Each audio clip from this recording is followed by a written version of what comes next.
Eu preciso primeiro dizer a você do grande desafio que é viver com Deus. Porque, segundo a Bíblia, as dificuldades, elas podem ser muito maiores do que algumas pessoas esperam. Por quê? Porque a Bíblia diz que Deus vê as coisas de uma forma diferente de nós. Quando o profeta Samuel vai ungir o novo rei na casa de Jessé, Samuel chega na casa de Jessé e se depara com Eliabe, seu filho primogênito. Então Samuel acredita estar em Eliabe, né, o novo rei para Israel. E Deus diz para Samuel: não atente para a sua aparência, nem para a sua estatura, porque eu tenho rejeitado, porque eu não vejo como o homem vê o que está diante dos olhos, porém o Senhor olha para o coração. Aí a Bíblia também diz que os pensamentos de Deus não são os nossos pensamentos, e os caminhos de Deus não são os nossos caminhos. E aí nós vamos ter um problema sério, porque nós escolhemos nossos relacionamentos por afinidades. E aí a Bíblia diz: eu não penso como você pensa, eu não ando como você anda, e eu não vejo como você vê, e nós vamos ter que andar junto. E como é que esse negócio vai funcionar? Alguém vai ter que mudar para isso dar certo. E esse alguém quem é? Deus. Certo? Deus tem que mudar para se encaixar no meu perfil, senão ele não vai andar comigo, que é um privilégio andar comigo, certo? Então, se nós tivermos a sensibilidade e entendermos o que Deus quer fazer através de nós, eu acho que essa é a grande essência da caminhada cristã. Adquirir no Espírito Santo e na palavra de Deus a sensibilidade para que se cumpra em nós o que Deus deseja fazer, segundo o que Ele planejou. Ok? Porque às vezes nós vamos nos relacionar com Deus e queremos que Ele faça o que nós desejamos. E a Bíblia é bem clara: os planos de Deus não podem ser frustrados. Então, se os planos de Deus não podem ser frustrados, se prepare para ver os seus. Porque entre os seus e dele, o dele não vai ser frustrado, e você pode ter o seu frustrado. O que você precisa saber é que Ele sabe, conhece todas as coisas e que é o melhor para nós. Então, quanto mais rápido nós descobrimos o que Deus quer fazer, fica mais fácil. E ao longo de todo o tempo Ele nos dá as diretrizes, certo? Deixa eu ser um pouco mais completo nessa mensagem de agora. Quando nós vamos olhar para Gênesis 1 e 2, Deus vai estabelecer o modelo da vida do homem. Que modelo é esse, pastor? A fé. E disse Deus: haja luz. Deus começa então a chamar à existência as coisas que não existem, como se elas já existissem. Isso é fé. Ok? Então o estilo de vida que nós precisamos trilhar é o estilo da fé. De ver aquilo, certo? De acreditar naquilo que não está ainda diante dos nossos olhos, mas já está no nosso campo de visão. Como você viu o pastor Eibe falando, certo? De uma centena de igrejas espalhadas por São Paulo. Isso não é feito por vista, porque as igrejas ainda não estão estabelecidas. Mas isso é feito por visão. Visão é aquilo que não está diante dos seus olhos, mas já está como seu alvo no campo da fé. Quando nós olhamos um pouquinho mais à frente, ainda no Gênesis, Deus vai dar uma outra diretriz. Qual é?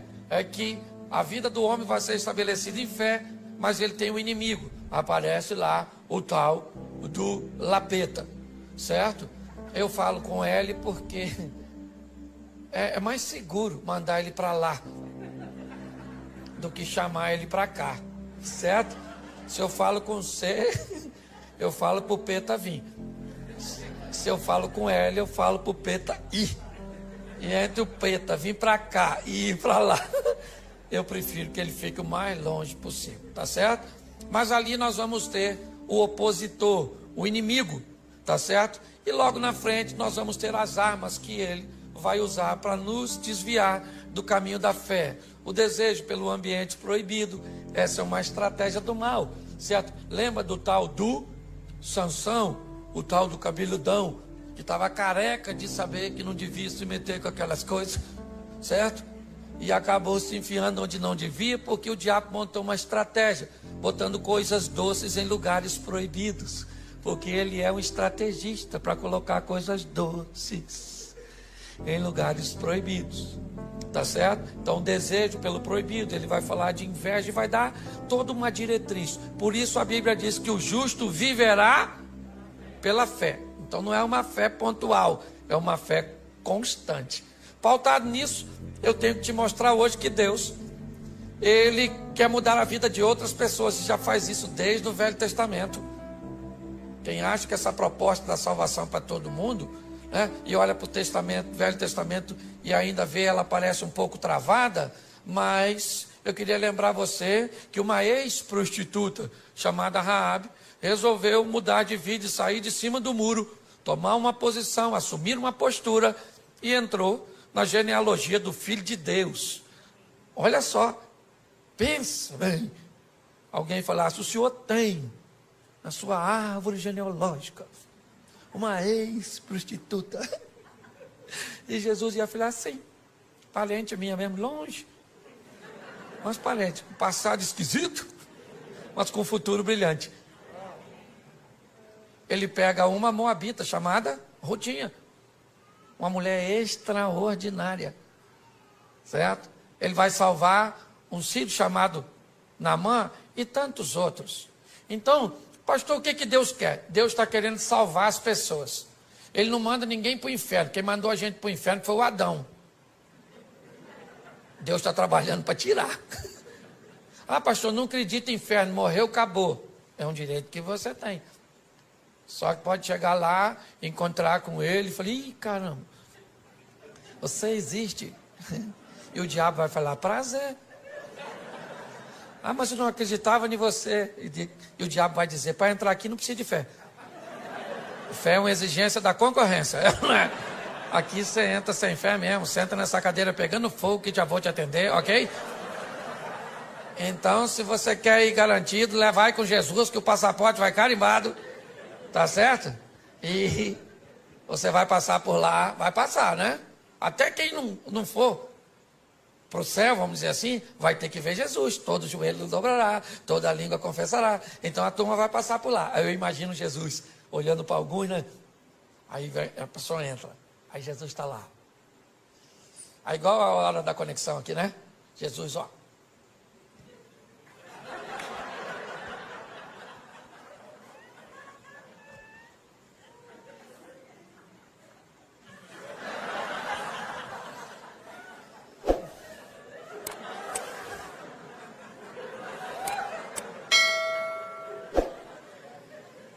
Você está rindo, mas é sério.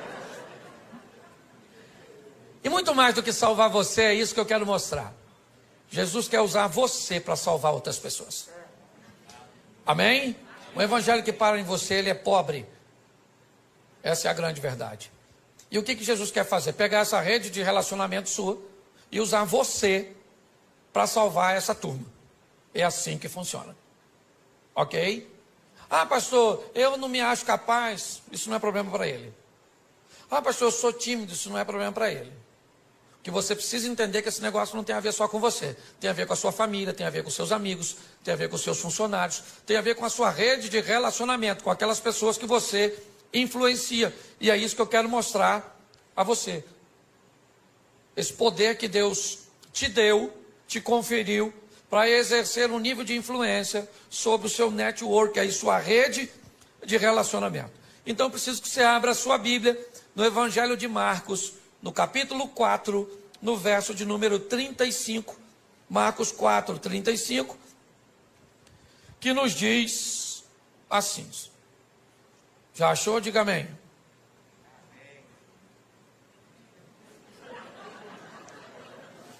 Vocês estão rindo de quê? É só para achar. Diga amém quem já achou. Amém. Isso. Quem não achou é só ficar quietinho. Que já ajuda pra caramba. Verso 35. E naquele dia, sendo já tarde, disse-lhes: passemos para outra margem, ou para outra banda. E os discípulos, deixando a multidão, levaram consigo assim como estava no barco, mas havia também com ele outros barquinhos. Levantou-se um grande temporal de vento, de maneira que as ondas subiam sobre o barco, e ele já quase se enchia, e ele estava deitado na popa do barco, né, sob uma almofada, despertaram dizendo: mestre, mestre, não se te dá que pereçamos? E ele despertando disse ao vento: cala-te, disse o mar, aquieta-te. O vento se aquietou e houve grande bonança. E disse: por que sois tão tímidos, ainda não tendes fé? E sentiram um grande temor e diziam uns aos outros: mas quem é este que até o vento e o mar lhe obedece? Versículo 1 do capítulo 5. E chegaram na outra banda, na província dos Gadarenos, dos Gezerenos, não sei como é que está a sua tradução. Feche os seus olhos e não feche sua Bíblia. Senhor nosso Deus e Pai, continua falando conosco. E usa-me, ó Deus, como um canal de bênção, em nome de Jesus. Amém. Glória a Deus. Amém? Amém? Glória a Deus. Vamos dar uma olhadinha aqui, e é muito importante nós entendermos que se vamos lidar com Deus, temos que entender é que Ele que dita as regras do jogo. Ele pode ir a lugares, abordar pessoas, tomar decisões que contrariariam, né, a nossa mente e as nossas escolhas. Ele entra em situações que ninguém entraria. Você olha para João capítulo 8, por exemplo, Jesus entra em cena num ambiente totalmente inóspito, onde ninguém entraria. Jesus entra para defender uma mulher adúltera. Lembra aquela mulher adúltera de João 8? Adúltera, apoiada pela lei de Moisés, que deveria ser apedrejada. Quem contrariasse a lei de Moisés seria acusado de blasfêmio e levaria uma pedrada também. E Jesus entra em defesa de uma dona que, cá convenhamos, nem merecia. Porque ela sabia que se adulterasse, morria pedrada. Por que adulterou? Porque às vezes a gente sabe que tem coisa que vai levar a nossa vida para o buraco, mas às vezes o Satanás é tão astuto que nós fazemos aquilo que não deveria fazer. Agora a dona está lá seminua, indo para ser apedrejada fora da cidade, porque não podia tacar pedra dentro dos muros. No caminho alguém tem uma ideia genial de levar ela para bater um papo lá com Jesus, porque eles estavam a fim de tacar a pedra em Jesus também. A cabeça deles é: vamos levar ela lá e vamos dizer: Jesus pode apedrejar ela? A lei do Moisés diz que pode. Se o senhor disser que não pode, a gente taca a pedra em você também.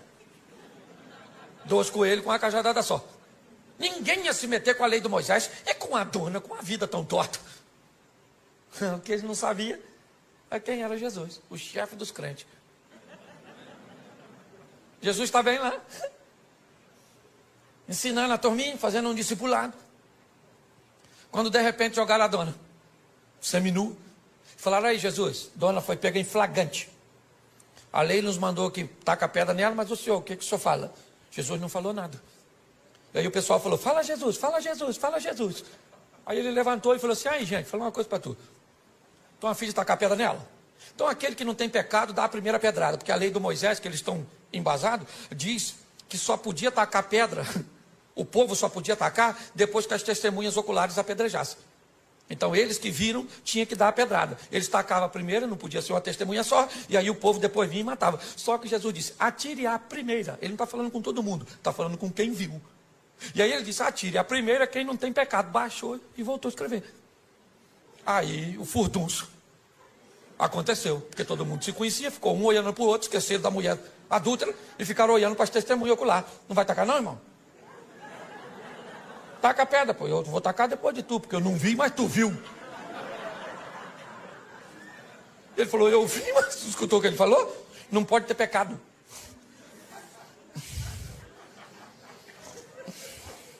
Nem sei o que eu vim com essa pedra aqui, nem sei. De repente, taca, não taca? Quem é que taca? Será que taca, não taca, taca, não taca? Alguém deve ter perguntado: quem teve a ideia de trazer essa mulher aqui? Vamos dar uma pedrada nele, porque eu ia tacar a pedra na dona e agora a pedra virou inútil. Todo mundo jogou a pedra fora, todo mundo. Olha só, Jesus entra para defender uma mulher que ninguém defenderia. Sabe o que a Bíblia está dizendo? Que ele é capaz de defender você de você mesmo.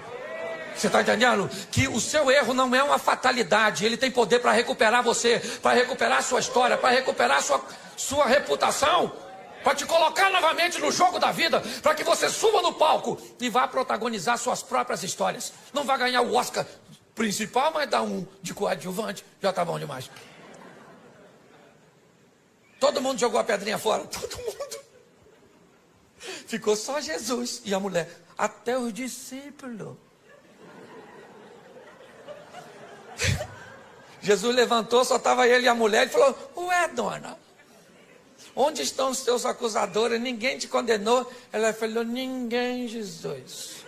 Porque todo mundo tem pecado, Jesus, todo mundo tem. Jesus deve ter falado o quê? Todo mundo não. Todo mundo não, que tem alguém aqui que tem moral para apedrejar você. Moral para te apedrejar eu tenho. Eu só quero te dar mais uma chance. É isso aí. Glória a Deus. Então Deus está querendo usar você para mudar a história das pessoas que estão ao seu redor. O texto que lemos diz que já era tarde quando Jesus disse que quer ir para o lado leste do mar da Galileia. As 10 cidades pagãs estão lá. O discípulo não costumava frequentar aquele lugar, porque era crente, e crente tem uma dificuldade para lidar com o pecador. Se não seguir o modelo, se não tiver na caixinha, certo? Esse dia, minha esposa falou assim, Cláudio, a igreja está meio bagunçada. Eu falei, está bagunçada?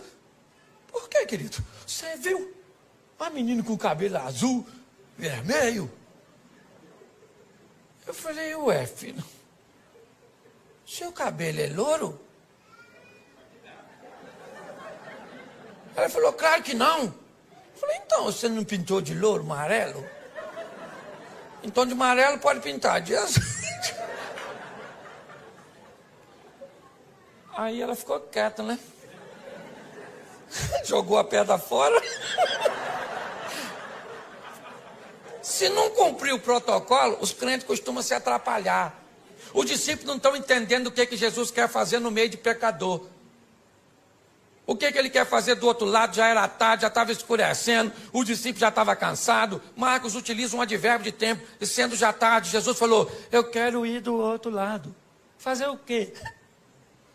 Quero ir. Mas o que é? Tem um pequeno grupo? Tem nada. Eu estou a fim de dar um pulinho lá do outro lado. Vamos embora. Botou a turma dentro do barco e foi. Ele e os discípulos, que não estavam entendendo nada, porque às vezes é assim. Você tem que entender que com Jesus, ou você obedece, ou você se lasca. Você quer ver? Tem 2 soldados. 2 soldados aqui em pé. De repente, um comandante diz assim, no chão! Aquele que obedece, se joga no chão. Tem aquele outro que diz, no chão por quê? Está acontecendo alguma coisa. Já morreu, o tiro já bateu nele, já pegou. Tuf. Com Deus, querido, você obedece primeiro e pergunta depois. É assim que funciona. Botou todo mundo e falou assim, vamos para o outro lado, passemos para a outra margem. E ele foi dormir. Por quê? Porque ele já falou, o papel dele ele já fez. Gente, passemos. Vou deitar aqui, vocês passam e passemos, porque eu estou junto. Já falei, passemos, vocês trabalham e levam o barco e vão para o outro lado. E quem é que vem? Tempestade. Deixa eu falar uma coisa para tu que é crente.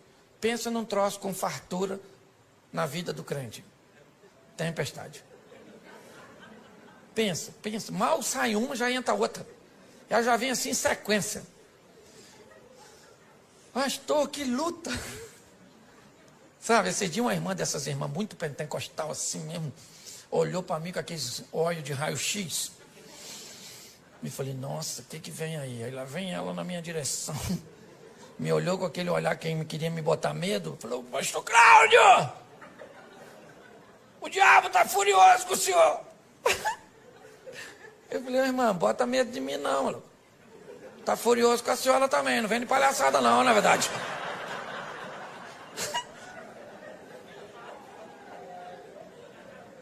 Então deixa eu falar, todo mundo enfrenta dificuldade, sim ou não? Sim ou não? Então, querido, não tenha medo da tempestade não, deixa ela vir. Cristo disse assim, ó, eu venci, vocês vão vencer também. Então não tenha medo do que vai encontrar no percurso. Você tem que ter força para lutar. Para com essas palhaçadas de, acabou. Ah, pastor, me desiludi com o meu namorado, não quero mais saber de homem. O homem é tudo igual. A senhora nem conhece os homens tudo do mundo, já está falando que é tudo igual.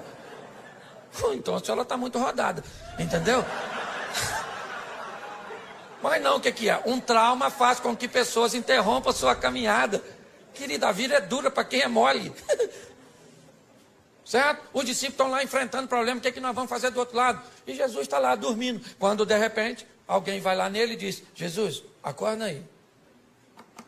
Falei lá com ele para o senhor: nós vamos morrer afogado. O negócio de ir para o outro lado não vai rolar. Jesus levantou, ficou em pé, falou para o vento: cala a boca agora, vento. Cala a boca aí. Ô mar, eu não quero nem marola, é piscina. Agora.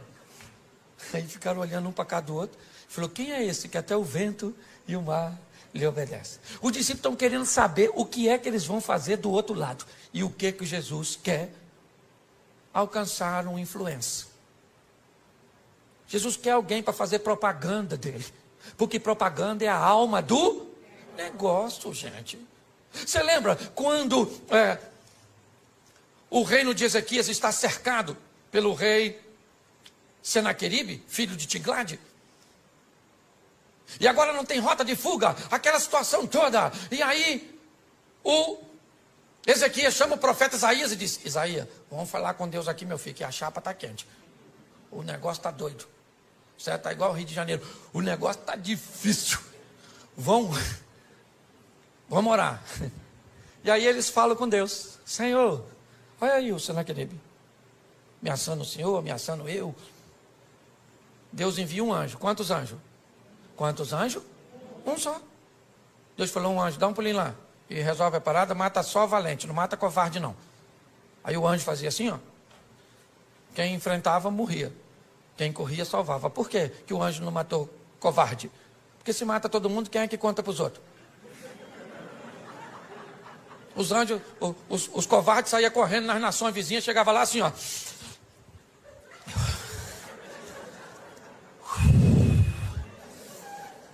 Aí Ezequias não tem dinheiro, não tem exército. Mas tem um anjo lá, meu filho, exterminador do futuro. Um anjo, rapaz, o anjo mata tudo, irmão. Mata tudo. E alguém deve ter falado: um anjo só? Ele disse: irmão, se tem dois, eu não saio vivo. É ou não é verdade? E aí todas as nações vinham a Ezequias e diziam assim: Ezequias, falei para Senaqueribe não mexer contigo. Falei: Ezequias não é a casa, Ezequias é um homem direito. Certo? Olha só. Deixa eu falar uma coisa para você. As adversidades, elas vão vir? Sim ou não? Sim ou não? Mas nós vamos vencê-la. Se prepare, querido. Não reclama. Não reclama, não. Os problemas vão vir sim. E é em meio aos problemas que nós vamos ver a manifestação da glória do Senhor. Os discípulos estão amedrontados ali, quando de repente Jesus repreendeu tudo e eles chegaram do outro. Aí acabou, desceu do barco. Eu imagino a felicidade. Nossa, graças a Deus. Qual é que fundou, hein, Mateus? Você sabe nadar, Mateus? Você é cobrador de impostos? Nem sei. Quando eles estão ali, olha lá para frente, vem correndo na direção deles, um cara todo machucado, pelado e gritando. Mal acabou uma tempestade, já viu um cara peladão. Eu imagino os discípulos falando: é difícil andar com Jesus, hein? É uma aventura atrás da outra. Nem do susto nos refizemos. E lá vem o cara gritando. Quem é o camarada? Um dos caras mais conhecidos, um influencer. Entendeu?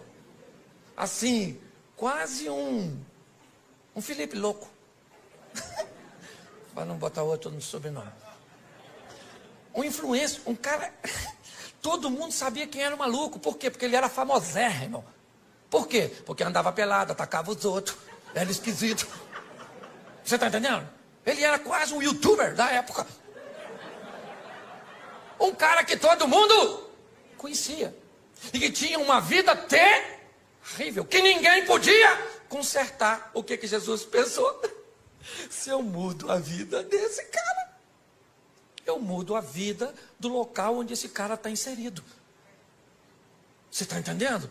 Deus te chamou para mudar a sua vida. Para quê? Para mudar a sua casa, para mudar seus amigos, para mudar seus negócios, para mudar as pessoas que estão ao seu redor. O mundo cujo qual você está inserido não será mais o mesmo depois que Jesus estiver em você. É assim que funciona. Se você entende isso, ah, minha casa, querido, sua casa não muda porque você vai para casa sozinho. Chega em casa, você com Jesus. Ó, hoje eu vou para cá com Jesus, acabou o culto. O Jesus vai comigo. Chega em casa, vai num canto. Falei, Senhor, chegamos aqui, ó. Ambiente inóspito. Os inimigos estão espalhados. Um está deitado ali no sofá, os outros estão dentro do quarto. Tem uma sogra morando lá nos fundos. Então está tudo dominado. E você vai lá dentro da sua casa, querido, e diz que agora aquele ambiente pertence ao Senhor dos Exércitos, que ali é morada dos anjos. Vai no travesseiro daqueles filhos seus, que você tem vontade de entregar eles para o Estado Islâmico. Os meninos rebeldes. Bota uma unção lá naquele travesseiro e profetiza que aquele menino pertence ao Senhor, que a vida dele vai mudar. Vai no travesseiro daquele marido da senhora. Só não sabe onde estava com a cabeça quando disse sim. E vai lá e diz, Senhor, é ruim, mas é meu, muda. Chega na sua empresa. Você, querido, o ambiente tem que mudar quando nós chegamos. Jesus está olhando e dizendo o que é. Eu vou mudar a vida de um camarada. Que camarada é esse? Um indivíduo que ninguém queria. Mas o que ele é? Ele é um influenciar. E quem é esse cara hoje? É você. Não estou te chamando de endemoniado, não. Ainda que ser endemoniado não é nem tão ruim. Por quê? Porque quando o cara tem demônio, nós expulsamos o demônio, o cara conserta. O ruim é quando o cara é ruim e não tem demônio. Pensa, Fábio, como é que nós expulsamos? Sai você de você mesmo. Pensa. O que fulano, o que ele está desse jeito? É demônio, então nós bota, sai demônio. Aí sai, o cara conserta, mas quando não tem demônio é o cara mesmo que é o... Você está rindo, mas é sério. O camarada está lá, todo mundo sabe quem ele é. E ele vem na direção de Jesus. O discípulo olhando e pensando, o que nós viemos fazer aqui? Nossa. Aí o cara chegou e falou, que tenho eu contigo, filho do Altíssimo, para você vir me perturbar. Jesus falou, como é que é seu nome, querido? Ele falou, meu nome é Legião, porque nós somos um montão. Jesus falou, não quero saber a quantidade, sai desse menino agora. Sai agora dele! Aí o demônio falou, a gente pode entrar nesses porquinhos que está assim? Tinha 2.000 porquinhos dando um rolezinho. Aí Jesus falou, nos porquinhos pode, é só sair dele. Aí os demônios saíram e entraram nos porquinhos e jogaram os porquinhos do precipício. Os porquinhos morreram tudo. Aí quem chegou na cena? Quem cuidava dos porquinhos. E falou, vocês viram os porquinhos que estavam por aí aqui assim? Tinha uns porquinhos aqui agora. Alguém falou assim, ó.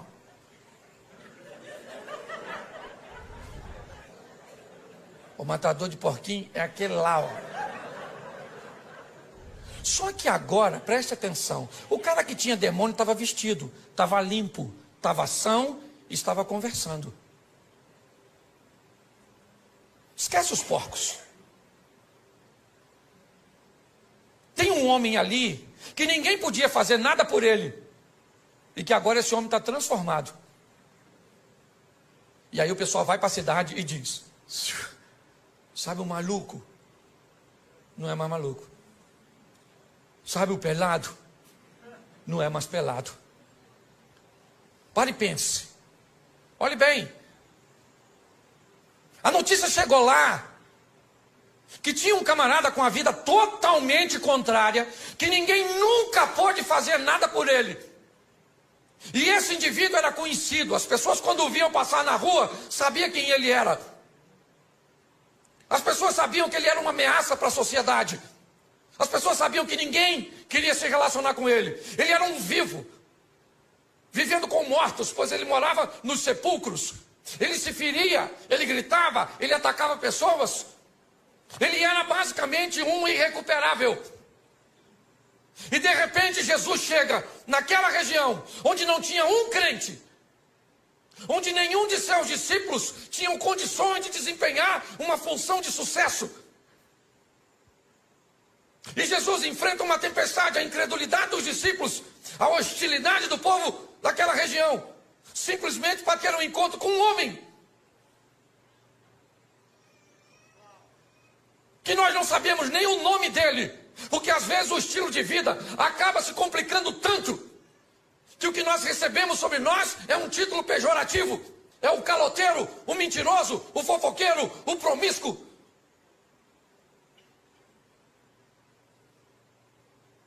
Quando olhamos para esse ambiente, não dá para entender o que Jesus está querendo com aquele homem, que ninguém daria nada por ele. Agora aquele homem está limpo, sentado conversando com Jesus. E Jesus então diz: eu vou embora daqui. Eles não me querem. Aliás, eles não querem nem a mim e nenhum dos meus discípulos. Eu sou rejeitado aqui. E Jesus então vai sair daquele ambiente. Quando ele vai sair, o homem diz assim: eu gostaria de ir com o Senhor, Jesus. E Jesus disse: não, comigo você não vai. Você vai ficar aqui. E você vai mostrar para toda essa nação 10 cidades pagãs, Decápolis. Você vai mostrar para este povo quão grandes coisas fez o Senhor por você e como ele teve misericórdia de você. Eu estou indo embora, mas eu vou deixar você aqui. Quem é você? O ex-endemoniado? O ex-louco? Quem é? Como é que vão acreditar nesse camarada? Não é de hoje que nós sabemos que as pessoas não gostam de gente que consegue mudar. Não é de hoje que nós sabemos que pessoas têm muitos problemas com quem resolve viver uma vida direita. Por isso que muitas vezes você diz assim: pastor, eu não faço nada, pastor. Eu lá no trabalho, eu trabalho direitinho, eu chego no horário, eu faço tudo certinho, eu desempenho a minha função e eu estou sendo tão perseguido. O que está acontecendo comigo? O que está acontecendo com você? Todas as vezes que você faz o certo, você passa uma mensagem para quem está fazendo errado. Que é possível fazer certo, que é possível ser honesto, que é possível ser direito. Ser certo, inevitavelmente, vai incomodar as pessoas. Quando nós olhamos agora, Jesus disse para esse homem: você não vai comigo, você vai para a sua casa. Você vai para os seus. E você vai mostrar para eles, não é falar. Porque em casa nós não pregamos com Bíblia. Em casa nós pregamos com vida. As pessoas que estão ao nosso redor não querem saber o quanto nós conhecemos de Bíblia. Eles querem saber o quanto a Bíblia transformou a nossa vida. É assim que funciona.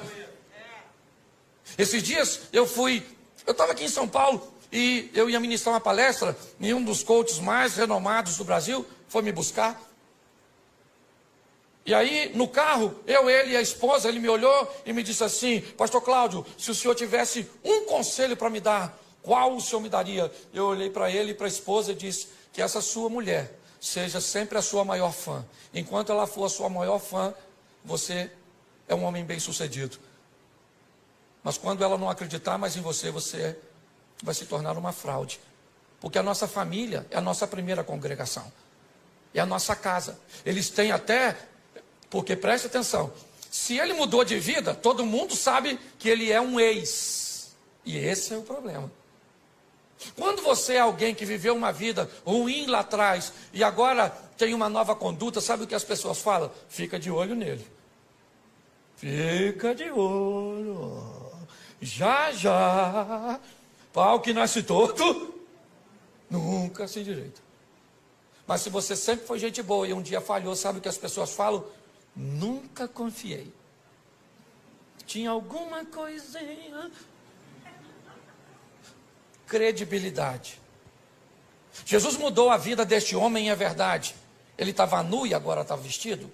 Ele era um louco e agora está são. Ele era um perigo à sociedade e agora está oferecendo perigo para as estruturas do inferno. Porque ele chega naquele local com o poder de Deus. Mas quem é que vai dar crédito para ele? Quando você vai começar uma nova vida, aprenda que um período vai ter que ser gasto com um descrédito de gente que não vai acreditar que você mudou, porque você tem passado. E nós não podemos mudar o passado de ninguém. Isso aqui não tem a ver contigo, Xavier. O que nós podemos é influenciar futuro.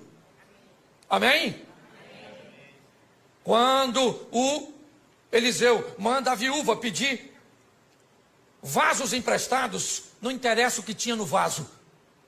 É vaso vazio. Se tinha cachaça, se tinha homossexualidade, se tinha violência, não interessa o que tinha. O que interessa é o que vai ter agora. Entendeu? Esvazia o vaso e deixa que eu enche, eu coloco unção, e agora ele vai ter uma nova finalidade, vai ser cheio de mim e não do mal que estava antes. Então Jesus olha para esse indivíduo e vai devolver a ele. Quem aqui jogou bola de gude quando era? Aquelas bolinhas de gude? Nossa, legal. Você lembra quando você perdia tudo?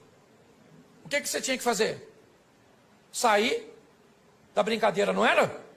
Mas aí você tinha um amigo que te emprestava umas 3 bolinhas. E com essas 3, você voltava para o jogo. Jesus está dizendo para você hoje. Você jogou seu crédito fora. Sua credibilidade no seu casamento, para com seus pais, para com seus filhos, para com o comércio, para com a vida cristã. Você jogou fora. Mas hoje eu vou devolver você ao jogo. Eu vou colocar crédito para que você possa ingressar novamente e mudar seu futuro. Você está conseguindo entender? Nós precisamos entender isso. E a maturidade. Esse homem, ele vai reconstruir a sua credibilidade. Imagine ele chegando em casa, depois que encontrou com Jesus, e o pessoal falando, olha ele aí. Quem é? Nossa, confusão. E ele chega em casa, pensa, vestido, gente, tão bonitinho. E ele falando, bom dia, família. E o pessoal, olha mesmo, grita de novo, arranca a roupa. Porque depois da credibilidade, o próximo passo, sabe qual é? A desconfiança. O pessoal fica olhando para a gente desconfiado, não fica? Mudou mesmo, mudou mesmo, mudou mesmo.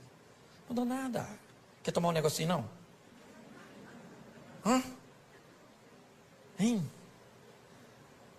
Mudou nada, mudou nada. Isso aí é fogo de palha. Já está na vida antiga. Pois é, querido. É um grande desafio ter que lidar com essas situações. Com desconfiança. Desconfiança. É assim. Isso faz parte da nossa reintrodução nesse jogo. Deixar esse velho homem para trás e tudo aquilo que todo mundo tem passado. Todo mundo tem passado. Todo mundo tem passado. E louvada seja Deus por isso. Ninguém aqui tem direito de falar do outro. Tem? Fala. Ninguém aqui tem não, querido. É um grande desafio. Eu lembro, no começo, até fui falar com uma irmãzinha que foi falar comigo ali, como é que as pessoas desconfiavam no começo do meu ministério, por eu pregar desse jeito assim, extrovertido, fazendo os outros rir. Deu uma confusão no meio evangélico. Ah, esse pastor é um palhaço! Quem já escutou isso, levanta a mão, por gentileza. Aí, tá vendo como é que me fere até hoje? Você é um animador de auditório, um palhaço, não tem conteúdo? Eu escutei tudo isso. Sabe o que eles falavam? Já está envolvido no escândalo. Porque isso é um irreverente. Só porque eu sou bem-humorado. Isso sou mesmo, que dane-se. Tem gente que diz que veio para esse mundo para sofrer. Sofrer é verbo. Falei isso aqui já. E verbo só faz sentido se for conjugado. Então para com esse negócio de sofrer. Se conjugar o verbo, pelo menos não conjuga na primeira pessoa. Na segunda pode. Eu não sofro, mas tu sofre. Nós não sofremos, vós sofreis, eles só. Aprenda uma coisa, se você não precisa da aprovação de algumas pessoas, por que vai se importar com a crítica delas? Você tem que saber quem você é. Estão querendo roubar a sua identidade, é isso? Causando caos na sua mente? Quando eu olho para esse texto, o que eu vejo? Eu vejo a desconfiança, sim, porque ela existe para todos nós que estamos reconstruindo a nossa credibilidade. E depois disso que vem a consistência, quanto tempo isso dura? Eu já estou 29 anos no caminho do Senhor. Você nunca viu meu nome envolvido em escândalo. Eu tive um problema uma vez, que eu falei uma besteira, mas pedi desculpa. Também não sou perfeito. Certo? Mas eu não tenho. O pessoal ficava esperando o dia que eu fosse cair, mas nada. Meu pai casou 8 vezes, eu casei uma só. E vou com a minha mulher até o fim, em nome de Jesus. Ou na alça ou no caixão. De preferência, eu quero ir na alça, para ela não sofrer com o meu falecimento. Não é verdade? Eu gosto tanto dela que eu não quero assim ver ela chorar no meu sepultamento. Eu estou mais preparado para chorar no dela. Entendeu? Se mostrar isso para ela depois, acabou o casamento. Não é? Mas deixa eu te falar. O tempo foi passando. E aí, sabe o que acontece? A reputação vai se consolidando. E aqueles que te perseguiam começam a te defender. Agora é um homem de Deus. Agora é uma mulher de Deus. É assim que funciona. Aqueles que te perseguiam às vezes no trabalho, agora chega perto de você e diz assim: como é que está aquela igreja lá que você frequenta mesmo? Como é que é o nome? Aí você fala. Aí ele diz assim: quando são as reuniões lá? Aí você diz, aí ele vem no cantinho assim e diz: leva o nome da minha família aqui. Escondidinho assim para ninguém ver. O que é isso? Isso é Deus consolidando. E mostrando que aquilo que Ele fez na tua vida está mudando a vida das pessoas que estão ao seu redor. O Evangelho verdadeiro, ele não muda só a nossa vida. Ele muda a vida da nossa casa. As pessoas têm que querer ver. Porque aquilo que Ele faz em você instiga. E quanto maior a intimidade, mais coisa Ele pode fazer. Gente, se tem uma passagem bíblica que me confunde, eu falo para você, é o tal do Lázaro. Olha, quanto maior o relacionamento, pastor, mais coisa, mais difícil Deus pede dos crentes.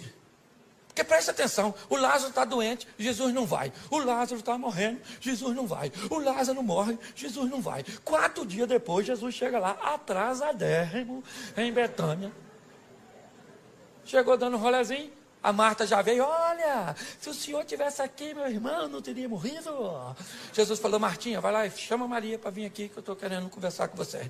Aí Marta foi lá e falou: ó, para Maria, vamos lá que Jesus está te chamando. Aí veio a Maria com a mesma ladainha: ah, se o senhor tivesse aqui, meu irmão não teria morrido. Jesus deve ter falado: querido, até para tu falar, tu é retardatária. Isso tua irmã já falou.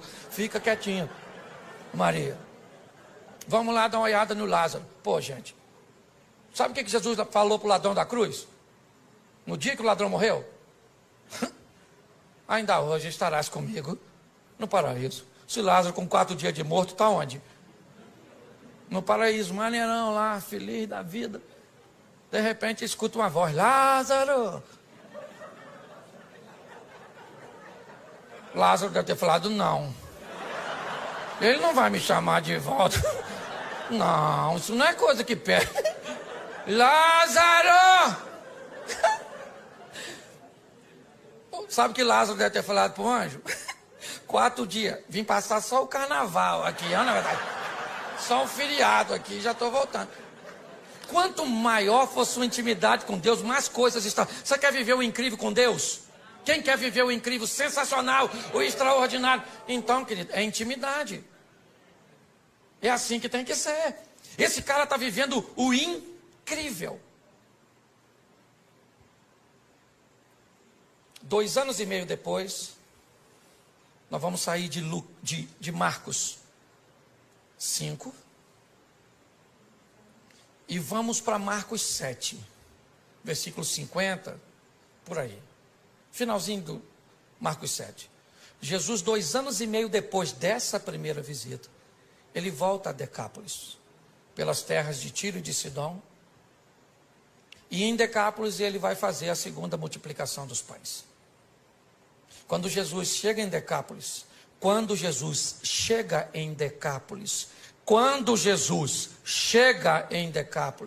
tem 4.000 homens, sem falar mulheres e crianças, para ouvi-lo. Pergunto eu para você, quem Jesus deixou em Decápolis para falar sobre ele e para mostrar sobre ele?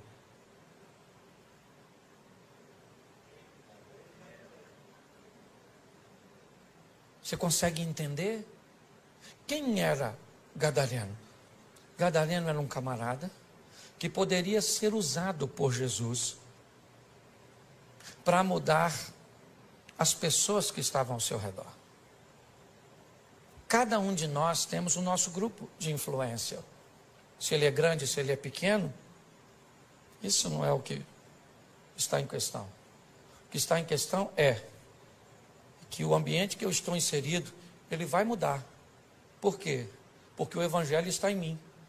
E o Evangelho, ele traz mudança, ele traz transformação. É assim que funciona.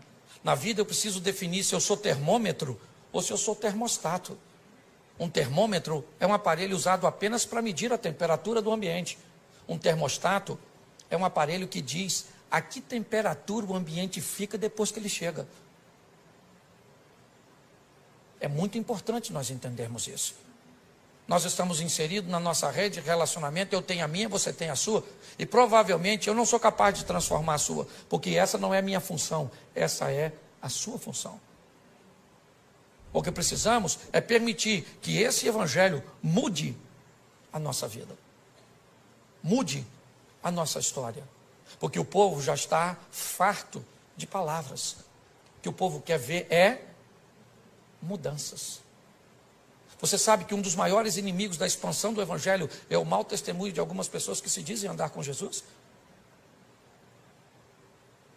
Nós precisamos sair daqui hoje. Esse é o meu propósito de vir aqui. Foi isso que Deus colocou no meu coração. De fazer com que você saia realmente para casa com uma visão missionária. De transformar vidas. E como já foi dito aqui, não simplesmente de fazer um novo convertido, mas de fazer um discípulo, de ensinar as pessoas o que é relacionamento com Jesus.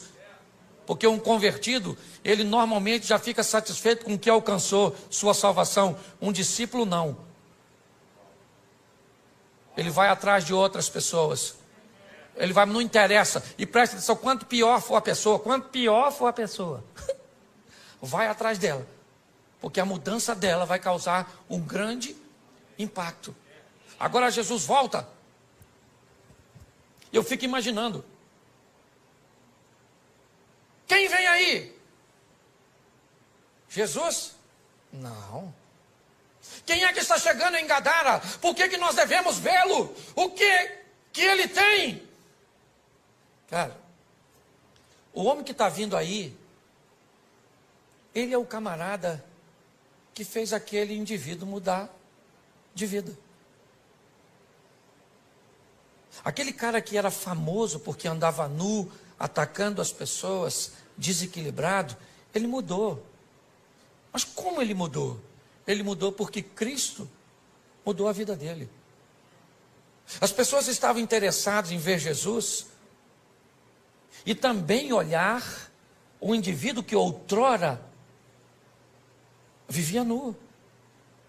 Se você lembrar da passagem de Lázaro, voltamos a ela. As pessoas vinham de longe para ver Jesus, mas para ver também Lázaro.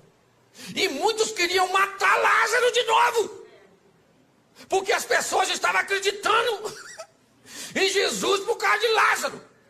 E Lázaro não estava nem aí. Só deve ter falado com Jesus. Se matar agora, por favor, me deixa quieto. Você consegue entender isso? Então hoje sabe o que acontece? Primeiro, nós estamos sofrendo porque as pessoas não nos aceitam. Porque isso, porque aquilo. Eu não estou nem aí, estou nem aí, estou nem aí, estou nem aí. Vai para a internet ver o que as pessoas falam de mim. Esse dia disseram que eu sou o anticristo. O senhor prega desse jeito, o senhor deve ser o anticristo. E eu escrevi lá mesmo: se eu for o anticristo, você deve ser a besta.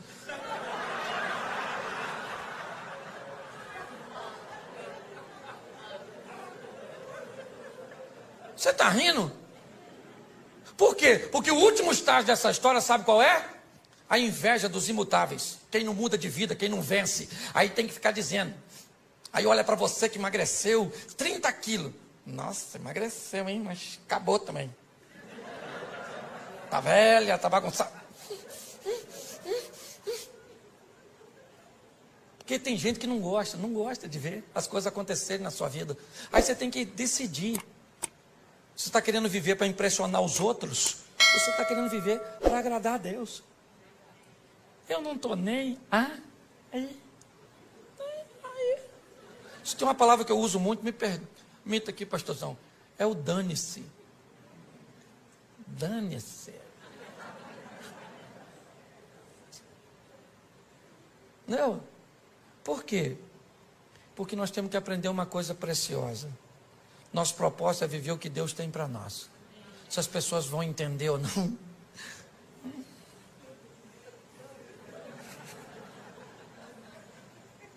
Certo? Nós vamos viver. Então pare de ficar abatido. Descubra o que Deus quer fazer através de você na sua rede de relacionamento. É assim que funciona. E você vai ver que a sua vida vai ficar mais fácil. Quem imaginava que aquele indivíduo seria um evangelista tão poderoso? Ninguém. Se você estivesse lá, você o escolheria? Provavelmente não. Mas ele escolheu. E muito mais do que ter escolhido aquele homem, ele escolheu a mim e a você. Acreditando que nós também podemos mudar o ambiente cujo qual nós estamos inseridos. Saia daqui hoje, leve Jesus para sua casa, para sua família. Leve mesmo, mas fala para o mundo espiritual. Chega dentro de casa e diz: Jesus está aqui. Chega na empresa, chega para o seu casamento, chega para os seus filhos. É assim que funciona. E o ambiente vai mudando. Posso ouvir um amém? Amém. Você pode ficar de pé?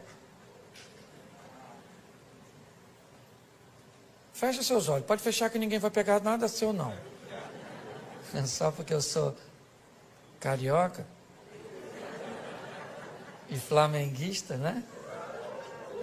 Saudações.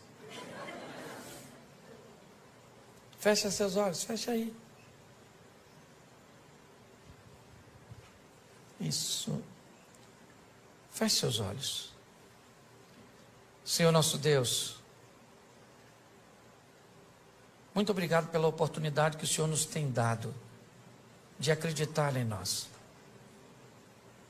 De olhar num ambiente onde muitas pessoas não dariam nada para o nosso futuro. As sentenças a respeito de nossa família, de nossa caminhada de fé, de nossos filhos, do nosso casamento, às vezes da nossa saúde, não é das melhores. Mas nós vivemos pela fé, servimos um Deus que é todo poderoso. Acreditamos que o Senhor nos escolheu porque nos ama. Não somos merecedores, mas te agradecemos por demais tal escolha. Seja conosco, Senhor, nessa caminhada de fé, nos blindando, nos dando condições de entender quem somos no Senhor e o que somos capazes de realizar e também de suportar. Que todas as oposições que se levantam contra nós caiam por terra. Que a nossa casa seja morada dos teus anjos. Que sejamos casados para sempre. Que aquilo que nos une sempre será mais forte do que todas as forças empregadas para nos separar. Nossos filhos são flechas na mão de um valente que vão chegar em lugares que nós não chegamos. Eles são heranças do Senhor. Desta terra comeremos o melhor, porque o Senhor é o nosso refúgio e a nossa fortaleza. Vamos amar pessoas, vamos cuidar de pessoas, ó Pai. Não descartamos ninguém. O máximo que fazemos é reposicionamos pessoas. Ajuda-nos, ó Pai, nessa caminhada. Que o Teu Espírito continue conosco. Que a Tua palavra seja a nossa bússola. Que os Teus anjos sejam auxiliares. Fica conosco, Senhor. Porque nossa função é mudar a vida das pessoas com aquilo que mudou a nossa. Que mais do que te amar, que possamos amar tudo aquilo que o Senhor ama. E que assim seja na nossa vida, em o nome de Jesus. Você pode aplaudir o Senhor? Glória a Deus. Olá, pastorzão. Uau, muito obrigado. Foi muito bom, muito bom.